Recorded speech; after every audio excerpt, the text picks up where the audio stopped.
I'm pleased now to introduce Rita Superman, head of the Police Anti-Trafficking Unit in the Republic of Cyprus. She'll make remarks on behalf of all of the heroes.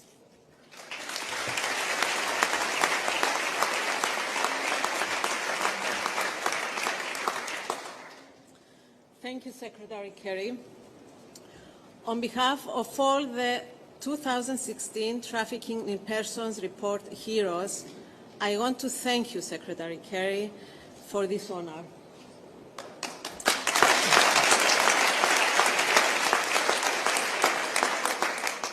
I really strive to find the words to express the deep gratitude and appreciation that I and the rest of the heroes feel for this great honor.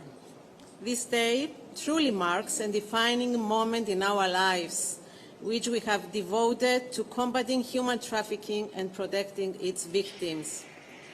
Some years ago, I could not have imagined that one day I would be receiving the title of hero. I realized that trafficking is like an ocean, peaceful and inviting, only to trap you in a storm, where its victims are sucked down to the dark ocean floor, lost forever and hopelessly waiting for a miracle to surface. Soon after starting as head of the police anti-trafficking unit in Cyprus, I realized the huge responsibility I put on my shoulders: the fight to free and support victims and work towards achieving the maximum punishment for the perpetrators. I cannot even imagine where Irina from Moldova would be had we not freed her from the criminal network that forced her into prostitution in a cabaret a few years back. She was only 20 years old. She had come to Cyprus believing she had earned a scholarship. She was instead forced into sex trafficking. We hid her, but they were looking for her. We changed her name and she went to university. When the trial started, she was threatened that she would be sent back to her country in a coffin.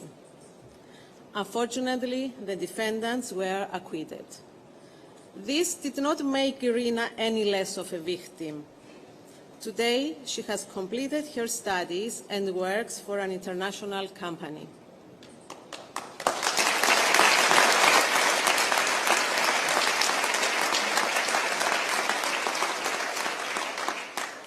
Also, I cannot imagine the state of mind of Charidine from the Dominican Republic if she had not been freed. What would happen if she continued to be coerced to continue in prostitution day in and day out, so she would not miss any client? I cannot imagine what would happen to Pham from Vietnam, whose arm was amputated due to the very poor working conditions in the agriculture industry, and who spent a whole year in a hospital because of his injury.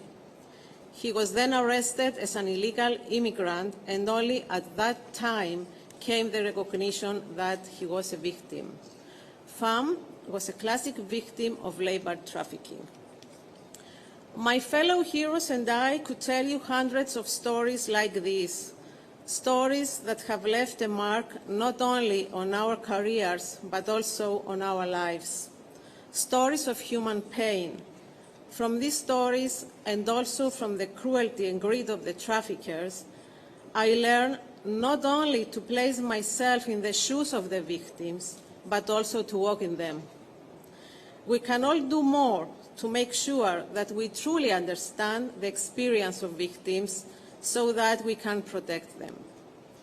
In a recent trial where I was a witness, the lawyer of the defendants asked me, "This girl went to McDonald's every day for food.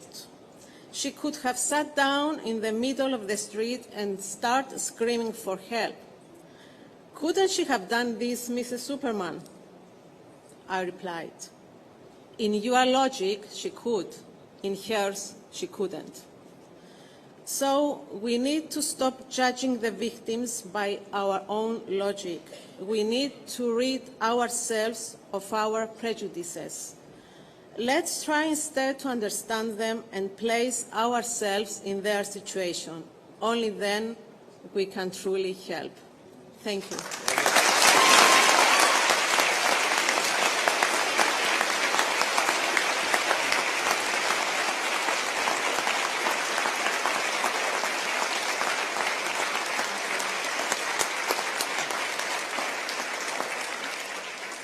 Thank you, Rita Superman. You have a truly fitting name for a trafficking in person hero. In the dark world of human trafficking, these brave men and women are rays of light, and thank you for shining on us today.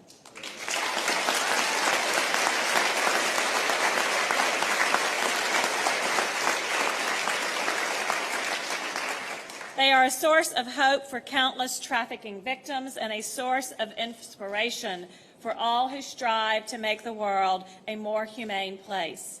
That is why I'm honored to share the stage with these individuals. Just as our heroes come from diverse regions and professions, the world needs anti-trafficking solutions that cross borders and industry sectors. None of us can end human trafficking alone.